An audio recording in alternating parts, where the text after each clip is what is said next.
Realistically speaking, if you put it into perspective, being born to a narcissistic parent actually immediately makes you self-abandoned.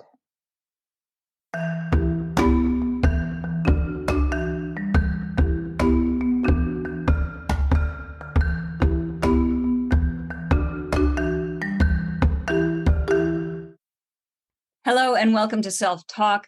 I'm Rachel Astarte. I'm your host. Today, my guest is Nisanka Wickramarachchi. She is a trauma-informed life coach and an NLP and EFT practitioner who helps parents co-parent with narcissistic partners or ex-partners so their children are supported and their sanity is preserved. All around. The sanity of everyone is preserved all around. Today, we're going to be diving into sort of the flip side of that, which is adult children of narcissistic parents. But before we get into the good stuff, Nisanka, if you could tell the listeners, how did you get into your field? What was your calling? Okay, thank you. Thank you for having me today. How did we get here? How we all got here? Go through your own personal experience, and then you just finally decide, and you put it off, and you just question it. You push the true calling away, and you don't listen to the, universe's call, and then finally it just keeps getting louder and louder, and then you just end up like, you know what, I'm gonna give this a give this a go, and then it just feels natural. And I think I've been coaching for about 3.5 years now, roughly, and there has always been a pattern of the kind of people I've attracted to. There's always been somebody in their life who've put them through this type of abuse. So yeah, the calling got louder. Yeah. So how did you come into doing this as a career? So obviously you had, or it sounds like you had a personal experience with having to parent with a narcissist. And then were you already a coach at that time, or did that prompt you to get into coaching? Okay, so I was in teaching actually before that. So for about 20 years, that was my bread and butter, teaching, and sort of across all age groups from early years to secondary school, including adult students. And then I was severely depressed back in the 2017, and I just couldn't go back to work, and I'd completely lost my ability to read, write, understand. It was completely gone. Like my skills and who I was at the time was gone. So I took I took some time off. There was absolutely no way I could get back to work and work, it was impossible. So I took some time off, and I was kind of researching what I can do next. And then I came across life coaching. So I thought I'll give this a go. So I took some free training first, and I really liked it. As I was kind of training in the life coaching arena, I kind of started reconnecting with my academic skills again. It's already there, isn't it? It's like you kind of connect with it really quickly. The muscle memory is there. And then you start life coaching is something that kind of propels you to your future goals. What I found was coaching was it was like all my goals were like this balloon, ready to like float. But there was this big stone holding. And I was questioning, what is this big stone? What is this big stone? And I had tried CBT. I mean, they all had their own purpose, they served their purpose, but it just wasn't enough, I think, given the level of trauma I'd endured in the childhood with two narcissistic parents in a very narcissistic culture. It just wasn't enough. And I was feeling like this. I was just chiseling this rock away, and nothing was like happening. And then I met somebody who said, well, why don't you go and try EFT? I was in my very academic, very conditioned brain. I actually kind of sniggered away from, what was it, politely saying, yes, thank you, I'll try, but walking away thinking, as if tapping on my face is going to help me, kind of, Right. completely dismissing it. But I was so desperate at the time. so confused, so filled with self-doubt, and I was so unwell at the time. Instead of actually paying for a practitioner, I ended up paying for a course. I was like, I'm academic, I'll learn this stuff. And that was, as they say, the rest is history. The rest is history. Yeah. So EFT, for people who don't know, is Emotional freedom technique. Right. So, and can you describe, I know it's very detailed, can you describe a little bit about what that is for listeners who don't know? Okay, so emotional freedom technique is a really, really simple technique, which is also called tapping. It basically taps into the meridian. There are three energy fields in our body. One is the meridian system, which is actually clinically proved, and there's clinical research around this. So what we do is what we do is we tap on some meridian points, stating what the problem is. Okay. And people often question, why do we say the problem over and over again? It's because we have something in our brain called amygdala, which is like the smoke detector, right? That turns on whenever we smell something, it turns on the triggers, the smoke detector. That is there to keep us safe. But what EFT does is either dial it down or turn it off. The signals from amygdala to the rest of the brain, it turns it off. So it brings the cortisol levels down, it improves happiness, it improves immune system. It actually releases trauma from a very cellular level. I also practice something called matrix re-imprinting, which is actually quantum healing, basically taking EFT to the next level, and we tap on the children, on our echoes, on our shadows that we left traumatized in the quantum field. And yeah, magic happens. Yeah, I was listening to some of the testimonials on your website, and that seems to be the case. That's beautiful. So let's get into narcissism. Now, people throw that word around a lot. Yeah. So, but there's a specific definition of what a narcissist really is. And could you share that so that we know we're talking about the same thing? Okay. Just to clarify, because I'm not a licensed therapist, I'm going to stay away from discussing narcissistic personality disorder because I'm not licensed to talk about that or offer any diagnosis. What I am talking about is narcissism, like you said, and narcissistic personality types, the behavior type, because there's a pattern of behavior that eventually leaves the people who are close to these people traumatized and abused because of this pattern of behavior. So there are very common patterns. One big thing is they live in this distorted world, right? Their world is the right world. Nobody else's world is the correct world. And they just don't have the ability to see somebody else's world, right? So that's one thing, which obviously means that they have this sense of grandiosity. My way is highway, translating into normal world, normal language. So the sense of grandiosity means they will live to make sure that they are served at any cost. And I'm emphasizing this, at any cost, right? And another one is lack of empathy or distorted sense of empathy. So we have different layers of empathy: cognitive empathy, emotional empathy, and compassionate empathy. Narcissists tend to have what we call cognitive empathy, which means they can mirror, they can copy other people's behavior, but they actually don't feel it. They just don't have the ability to feel it, right? That means they can mirror, right? They can mirror you, they can watch you, they can mirror you. If you're sad, they can mirror sadness, but they actually don't feel that sadness for you. Therefore, they're unable to do anything for you. So if you're going through grief, say somebody's in your family's lost and they've died and you're grieving, they probably within half an hour want you to just move on. And it's like, they're dead. What are you mourning about? You know, Right. they actually may say things like that, right? So that they Even just though don't. at first they were being, Oh that's yeah, sad. But then it's like, we're done with that now.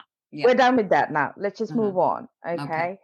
They will often say things like, if you're sad and you're trying to have your needs met, and if you're trying to have a conversation with them, they'll often say things like, well, it's your problem, you deal with it. Mm-hmm. This is this lack of empathy, right? Mm-hmm. So also they're very conflict oriented. Everything has to be a fight. Everything is Mm. conflict. Everything is a conflict. So what you will end up feeling like, living with a person like this, is you can't turn left, you're wrong. You can't turn right, you're wrong. You can't stand still, you're wrong. So it doesn't matter. So you walk on eggshells all the time. These people are also very vindictive, right? They don't get what they want, how they want, when they want. You will see this rage. It's not anger. Anger is something that we all experience. It's healthy. We find ways to express it healthily. But this is rage, Mm. throwing things, slamming doors, and even beating and Mm. physically punishing sometimes, rage. And the sense of entitlement. Yes. They're so entitled, but they've not done anything for it. Like, you know, you get a medal for working hard, for, sacrificing your time and training hard. You get a medal, but they want the medal without having to do any of that, basically, because they Mm. feel entitled to the medal, Right. right? They're entitled.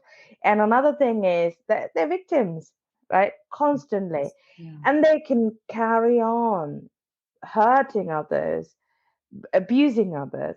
But if you try to hold them accountable, then they suddenly attack you and then reverse and make you look like the attacker, and they make it look like they're the victim. So Right. there's like, these are like standing out, like these are the things that stand out. There's also other things like they punish, they're rude, they tend to cheat, and they financially abuse, and there's just all over the place, and they Mm. can't put, they're not necessarily organized in their thinking. So there's so many things, other things, but these are the ones that really are common across all different types of narcissists. Yeah. Beautiful. And I think as people are listening, they're going, oh, I know somebody like that. Yeah. And so you specialize in working with co-parenting with a narcissist. Yeah. So, and I do want to talk about, as we said, the reverse of that, of being the child of a narcissist and how to work Yeah. with that, an adult child of a narcissist. But let's go for a second so that we get a better idea of the path here. Let's talk a little bit about what it's like to co-parent with a narcissist. Um, when, as you said, there you go left, you're wrong, you go right, you're wrong, you do Yeah. nothing, you're wrong. How do people begin to manage living with and co-parenting with a narcissist? Okay, so if you're still living, it's a nightmare. It's an impossible dream. I'm Mm. parenting on a normal day in a healthy relationship in a healthy environment, still hard, Sure. right?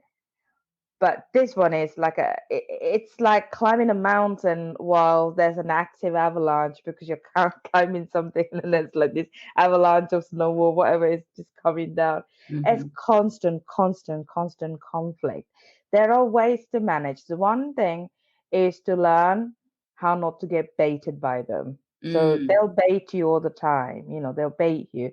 If you learn something, they'll find a different way. It's like playing whack-a-mole, really. Yeah, it is simply like that. So find the appropriate communication methods and find ways not to be baited by them. And in the center of it all actually is doing your inner work so you're not triggered. Because Yeah. what they had been doing all this time is to data mining. They do Mm-hmm. data mine from day one, first second that you two meet, unless their parents. We're going to talk about it in a minute anyway. They data mine, so they know everything about you. They know which button to press and what time Yeah. to press and how hard to press. So the not being able to be triggered is the key. And I can say this, I'm not saying this is an easy job, Mm-hmm. especially if you're still living, and some people still do it. and radical acceptance that these people will not change. I think a lot of people work themselves to the ground trying to change these people and completely burn their energy and health and finances and everything, trying to change these people and trying to change themselves in order to please these people, thinking that they will change and appreciate what they're doing. None of that happens. So you have to let go of any slightest chance or any hope that they will change and they will see you for who you are. They will appreciate you for what you're doing. Let go. The second thing I'd say is, so radical acceptance and communication and not being baited and managing your triggers. The other thing is let go of any attachment to any outcome. You just cannot have any attachment to an outcome. You be prepared with the plan B, C, D with your children all the time. So have the family, supportive community, friends, childminders, whoever, have them all ready because they can change their child minding or whatever plans in an instant because they feel entitled to it. Like they'll expect you to drop your job, even if you're speaking on a big stage and you're doing this conference and you've sold tickets and they'll say actually I've got to go and see my friend. You got to cancel it. It's that entitlement.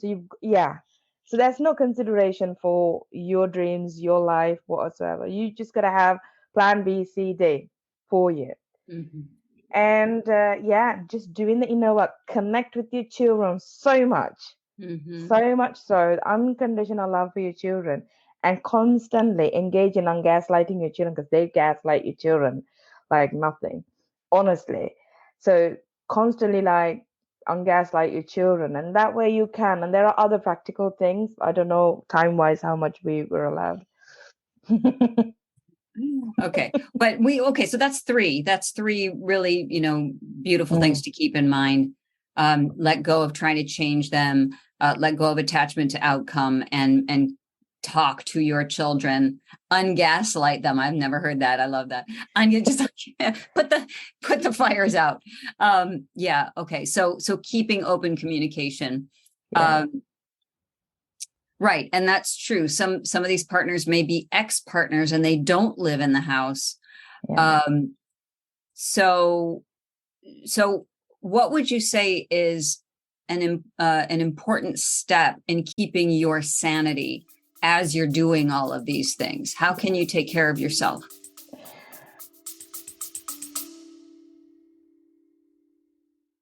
Hi, it's Rachel here. If you'd like to dive deeper into your own self-development, but you're looking for an alternative to traditional talk therapy, I think you'll love the Foundation of Self Immersion program. For a full year, you'll get dynamic coursework you can complete on your own time, plus weekly coaching calls and monthly one-on-one sessions with me for personal support. Visit foundationofself.com and click on the events page for more information. That's foundationofself.com. Now, back to the episode. Therapy, there's a lot to untangle. There's so many strands to untangle because PTSD, anxiety, PTSD are just given for you as well as children. It's just I always say buy one get one free. Sometimes you gotta have some humor in this situation. Yeah. You live with a narcissist or you deal with a narcissist. PTSD is a free gift.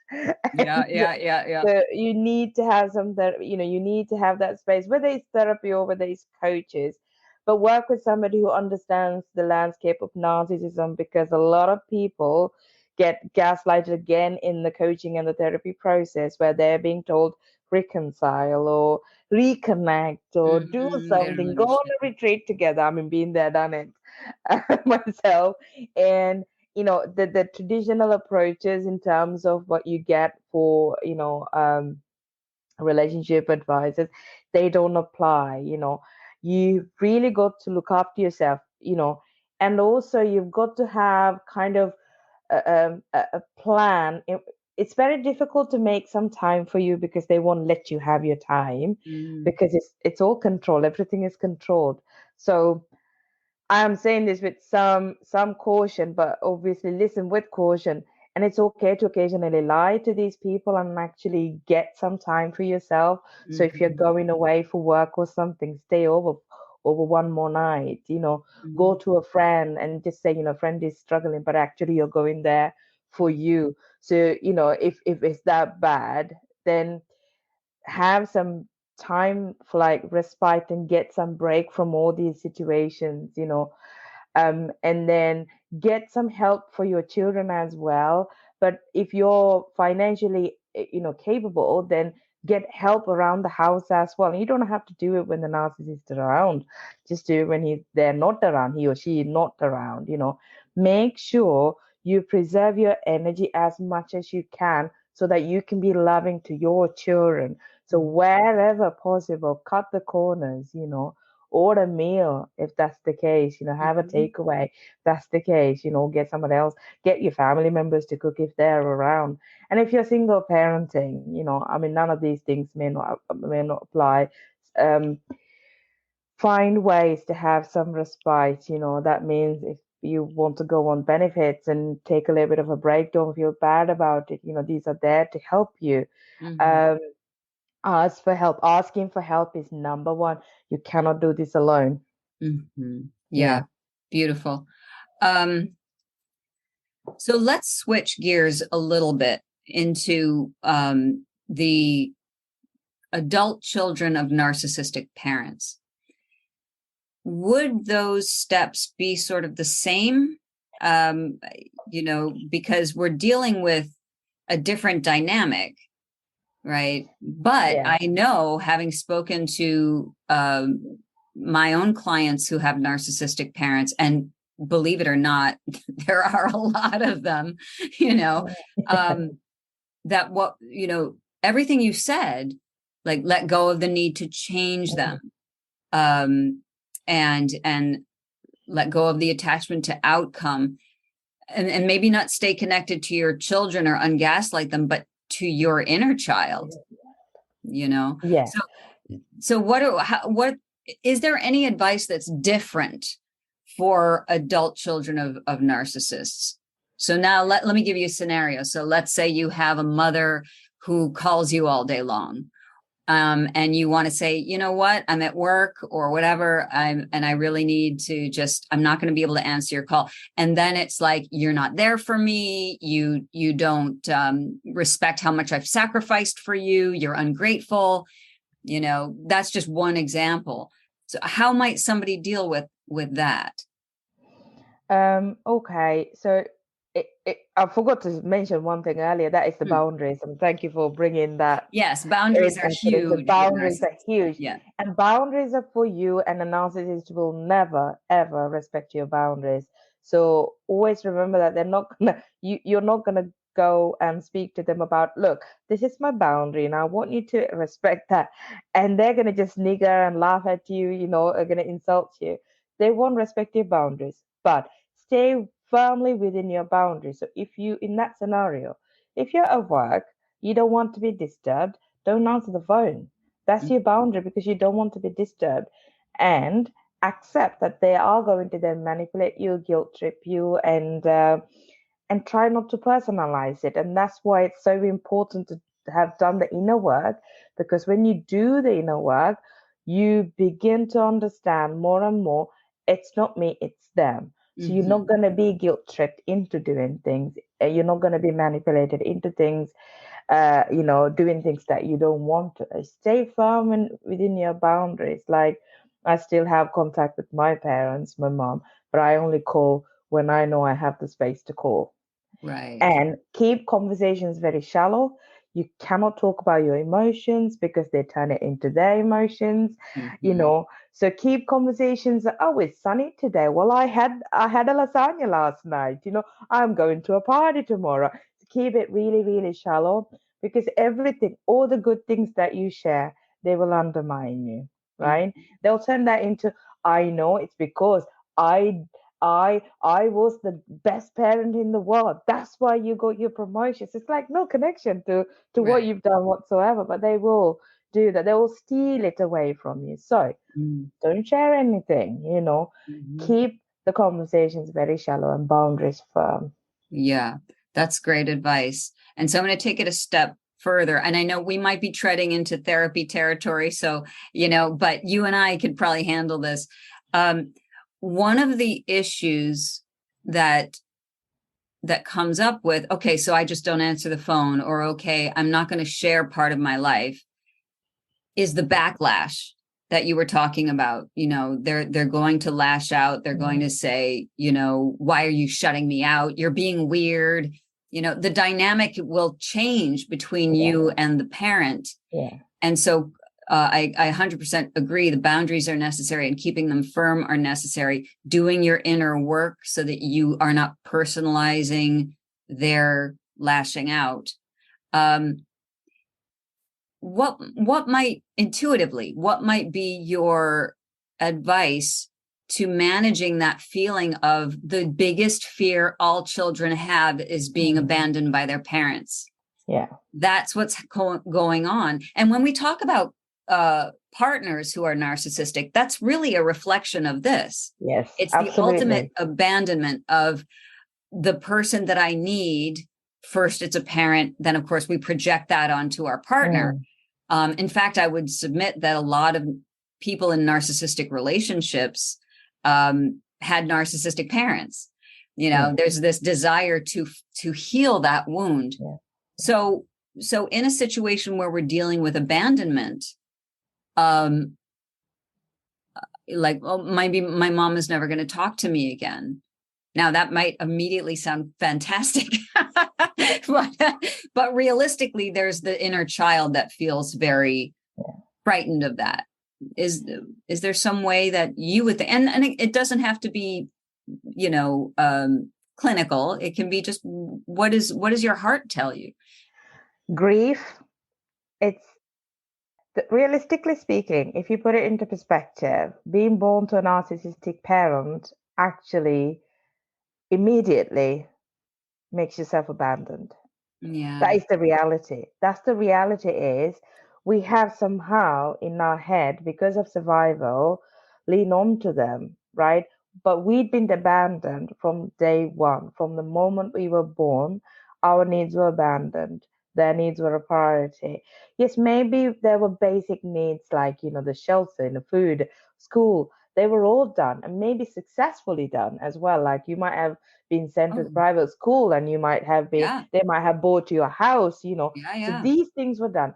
But emotionally speaking, from the context of emotions, your needs, your primal need to feel attached to a parent, that was never there.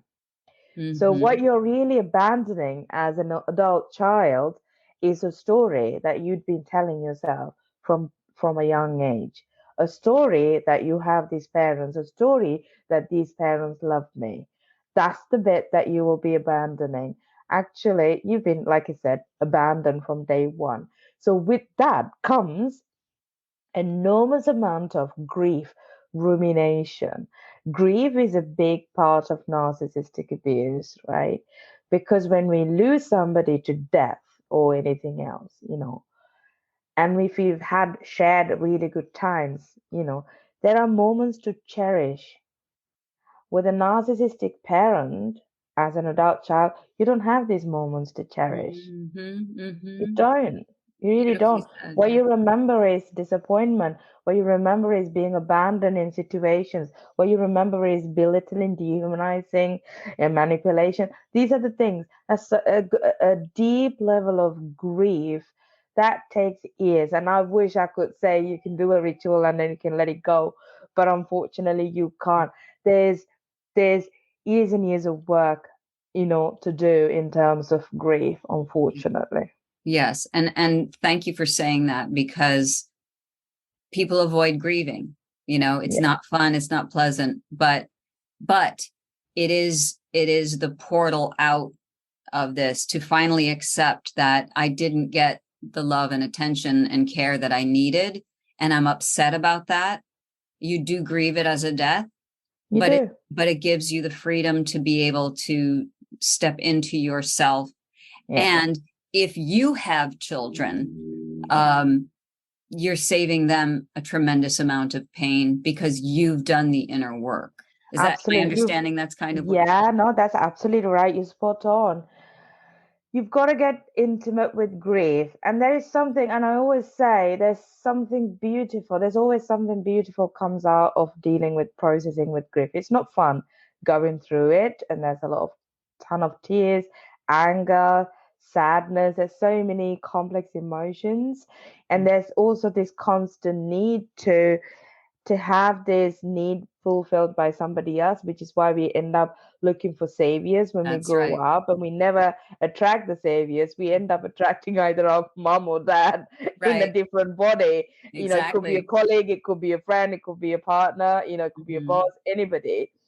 So yeah, be intimate with your grief, whether it's journaling, whether it's, you know, I don't know, what came out to me after dealing with that was, and I still deal with some of this grief, you know, we never, healing is a process. Yes. Is, you know, it just brings out the creative person in me. You know, I write poems about it, you know, I write stories occasionally. Something always comes out. But grief also, when you process it properly, makes you the most deeply empathetic person. Deeply, deeply empathetic person, because you understand another human being at a level that another human being wouldn't be able to understand. You almost, it's like you read another person's emotions like you would read a article on a tablet, you know, these days. You just read it. Your intuition towards grief comes out. So yeah, artists, and you know, art, you can turn out you to be an artist, or I don't know what it'll mean for you. You know, you might just stay home and find a peaceful spot at home just to stare into the space. I'm not there to dictate it, but grief is a big, big part of it. You cannot skip that step. Thank you. You cannot skip that. Yes. I mean, you can go on 10 holidays, sleep with 100 people, you know, go to 100 million parties, get 10 degrees and, you know, 5 PhDs. You cannot skip it. Yeah. It's gonna or you can go on a spiritual retreat and go silent meditation and think, all right, I'm just gonna meditate this out of my system. You can't do it. You cannot. It will find you. It will find, grief will, one way or the other, find you in the most unexpected way. Right. Beautiful. So good news, bad news, but at the same time, I feel like this is important to state, the grief may be painful, but it has its rewards. And I think that reward is the empathy. And that's what we're all here to do, is to be able to recognize each other as siblings, to recognize each other as fellow human beings, and as part of this great collective of life. Yeah. Beautiful. Nisanka, how can people find you? Well, you can find me on, so there's a website that is www.coachingwithnisanka.com. You can find me on LinkedIn as well, Nisanka. I wish I could give you an easier name. But okay, and I am on Instagram. That's co-parenting coach. That is on Instagram. And then where else am I? On Facebook as well. So I have a Facebook page, business page, and a group. You know, if you just type co-parenting support group on Facebook, then it'll come up and you can join. I host a community support event for people who co-parent with narcissistic partners or ex on second Wednesday of every month. We get together. We don't dive into healing or anything like that. We're just there. It's the space. No selling. I don't sell. We don't record. It's just supportive energy where we validate each other's feeling. And there might be Q&A, just a hot seat. That's the only thing we would do. Other than that, we celebrate what we've done, our achievements, and we celebrate each other, and we share our stories and be heard and validated. And just a beautiful space. So I'm hosting one on the 10th of May. So you can find that event on Eventbrite, but I'll send you the links anyway, so you can just and I think this episode is probably going to air after that, but if they're ongoing, we'll make sure that they're ongoing. Yeah, they're ongoing every second Wednesday of the month. Okay, beautiful. And I'll have the links in the show notes for people as well. Nisanka, thank you so much for being on Self Talk today. Oh, thank you for having me. Thank you for listening, guys.